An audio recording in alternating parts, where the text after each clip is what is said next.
My sister's husband sends me love messages. He says things like, "You are beautiful. I want you." I keep quiet, but the secret hurts me inside. One day, I finally tell my sister the truth. She slaps me and cries, "You're blaming my husband. You broke my heart." But then, I show her the proof. And everything changes. My name is Eliza, and I am 22 years old. I live in California, USA, and I am currently a university student. I study literature because reading and writing bring me joy and peace. Books are my constant companions. I dream of becoming a writer someday, someone who creates stories that reach deep into people's hearts. I live with my mother and my older sister, Hannah. Our father passed away when I was just 10, so Hannah stepped into his place in many ways. She's not just a sister, she's been like a second mother to me. She supported me through every phase of life. She was the one who helped me with school, cooked meals when our mom was busy, and comforted me on days when I felt low. She has always been my guide, my strength, my best friend. I trust her more than anyone. We share everything, our joys, tears, and secrets. People often tell me I'm beautiful. I have long brown hair, wear glasses, and usually prefer soft, simple makeup. My favorite outfit is a light blue off-shoulder dress. I feel confident and comfortable in it. At university, I sometimes notice boys staring or trying to talk to me, but I usually avoid them and stay focused on my studies. Hannah, on the other hand, is elegant and very intelligent. She teaches history at the same university I attend. She's always neat and carries herself with confidence. She speaks clearly and moves quickly, and everyone respects her. I admire her deeply. She's a calm and gentle soul who always listens to me and helps me through my hard days. Her presence makes me feel safe. Hannah is married to a man named Jensen. He also works as a professor at our university. At first, I thought he was kind. He speaks politely and never raises his voice. He seems calm and respectful, and people around him praise his behavior. He wears the same brown wristwatch every day and dresses neatly. Everyone thinks he and Hannah are a perfect couple.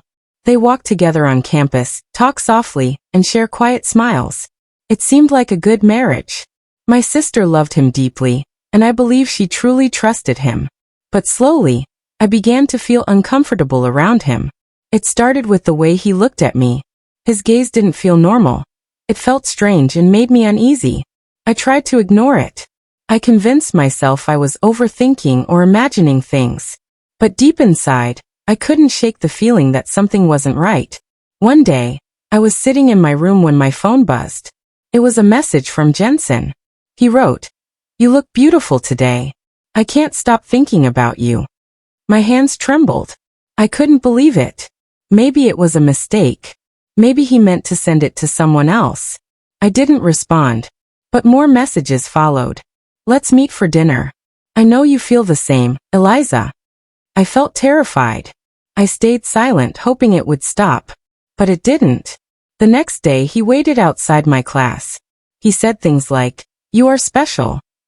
I walked away, trying to avoid him, but he kept sending flowers and following me around campus. He whispered things like, "You're young and beautiful. Every time I see you, I fall more in love." He even said he wanted a future with me. I couldn't stop crying. I locked myself in the bathroom, shaking, feeling helpless and confused. My heart was heavy. I loved my sister more than anything. She gave up so much for me, raised me when our dad died, and protected me from the world. And now, her husband, the man she loved, was doing this to me. I couldn't hurt her. I couldn't destroy her happiness. But I couldn't live like this either. Jensen started demanding that I speak to him. He said, "You must love me. I don't care if you're her sister." His words were disgusting. I felt sick every time I saw him. Finally, I decided to tell my sister the truth. My heart was pounding. I didn't know if she would believe me. What if she blamed me? What if I lost her forever? I cried as I tried to speak. The words were stuck in my throat. When I finally told her, her face changed. She slapped me. Her voice shook as she said, "You're blaming my husband. You broke my heart." I felt like I was falling apart. But I couldn't stay silent. I showed her the messages. I gave her proof. Everything changed in that moment. Her eyes filled with pain, not just for herself, but for me, for what I had been carrying alone. It was the hardest day of my life. That day, something inside both of us broke, but something else began to heal. The silence was over. The truth was out. I knew that even if things would never be the same, at least I had spoken up. I was trembling. My mind was filled with fear and confusion. I wanted to tell my sister Hannah everything. I wanted to say, "Your husband isn't the person you think he is. He sends me romantic messages. He follows me. He makes me feel unsafe." But when I looked at her face, I couldn't say the words. She looked so peaceful, smiling with hope in her eyes. She said, "Jensen and I are trying to have a baby.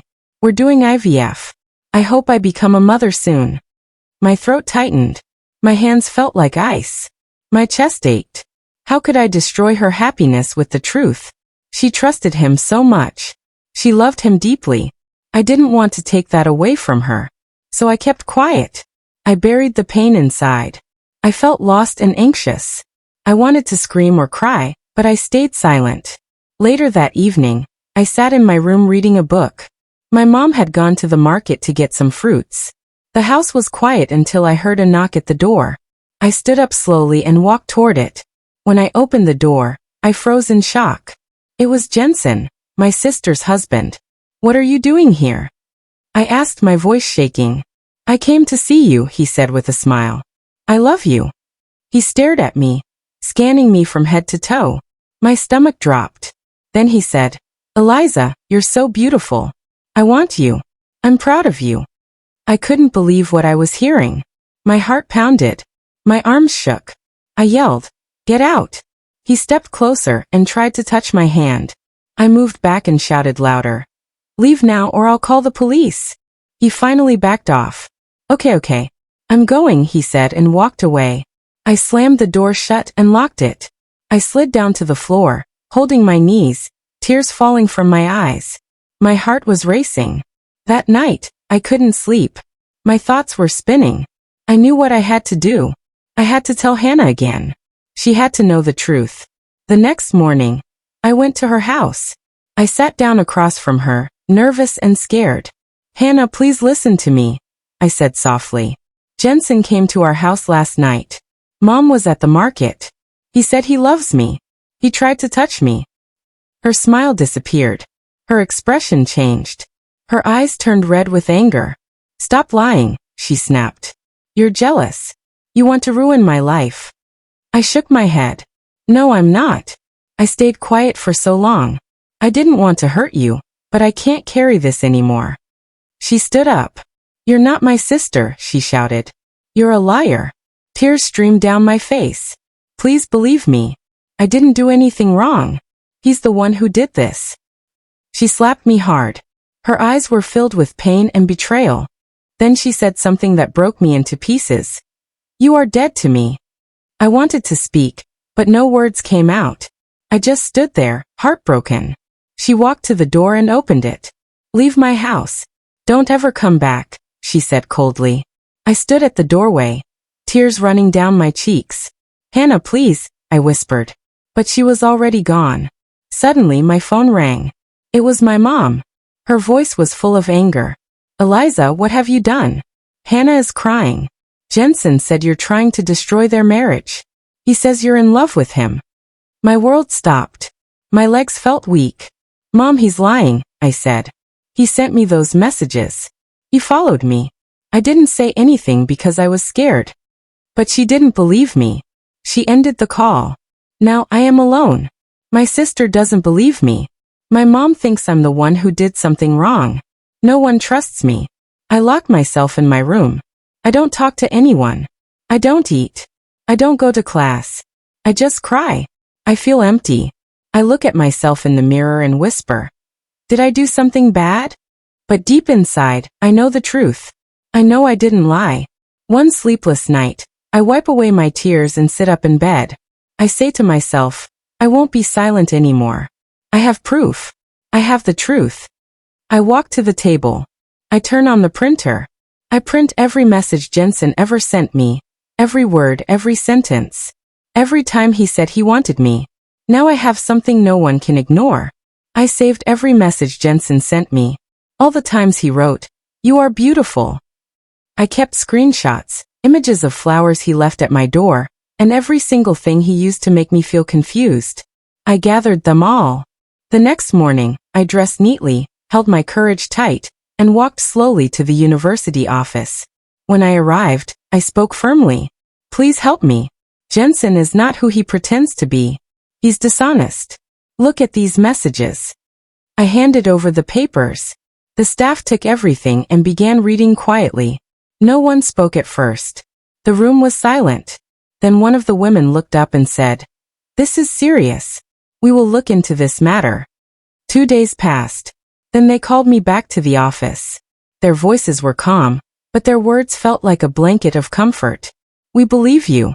Thank you for being strong and speaking out. It takes courage to tell the truth." They invited Hannah too. They showed her the same evidence. At first, she was completely quiet. She stared at the papers. Her hands trembled, and her lips didn't move. She looked at the screenshots, the pictures, and the texts. Her face turned pale. In a soft, broken voice she whispered, "He told me she was lying. He said she wanted him. Oh no. I was wrong. I hurt my sister." Then, tears fell from her eyes. She looked at me and said, "Eliza, I'm sorry. I didn't trust you. I slapped you. I said such awful things. I broke your heart when you needed me the most." One evening, she came to my room holding my old teddy bear. Her eyes were tired. Her face looked like she hadn't slept in days. She sat beside me and cried. I found his old phone. I read everything. I was blind and I blamed you. You were telling the truth. Please forgive me. I was a fool. I hugged her tightly. My tears joined hers. I said, "I never hated you. I love you. You raised me like a mother. Even when Jensen scared me, I never once thought of betraying you. I always stood by you."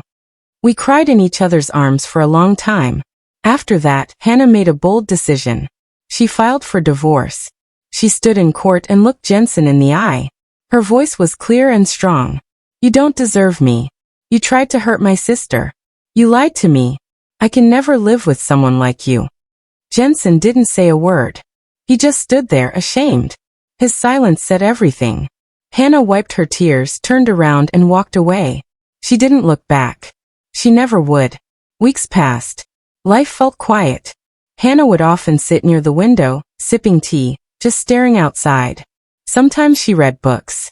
Sometimes she sat in silence. I stayed near her. We didn't speak much, but I stayed close, so she wouldn't feel alone. Slowly, the light came back to her face. Her smile returned, piece by piece. Then something changed. She met someone new. A kind-hearted schoolteacher. He spoke with warmth. He listened patiently. He brought her simple gifts and smiled like he meant it. They started talking more, laughing together, sharing little things. Over time, they fell in love. This love was different. It was gentle, honest, and safe. A few months later, they got married. This time, Hannah looked truly joyful. He respected her. He respected us. He brought flowers for our mom, helped me with homework, and made sure Hannah always felt special. Now Hannah smiles again, not the fake one she wore before, but the real, glowing one that reaches her eyes. We cook meals together, laugh while washing dishes, dance to old songs, and lie under the stars talking about everything and nothing at all. Our life feels calm again. We have rebuilt what was broken. We are stronger than before. And we will never allow anyone to come between us again. Sometimes, the people we care about the most can cause the deepest pain. But healing is possible. And through love, truth, and forgiveness, hearts can find peace once more. Always remember this. The truth finds a way to shine. No matter how dark things feel, honesty will rise. You are not weak, and you are certainly not alone. Don't hide your pain. Don't hold back your voice. Speak with courage. Share your experience. Even if some people doubt you in the beginning, keep standing strong. Keep speaking honestly. One day, the truth will be seen by everyone. And when that day comes, you will finally breathe freely. Today, Hannah is truly at peace. Her smile is real.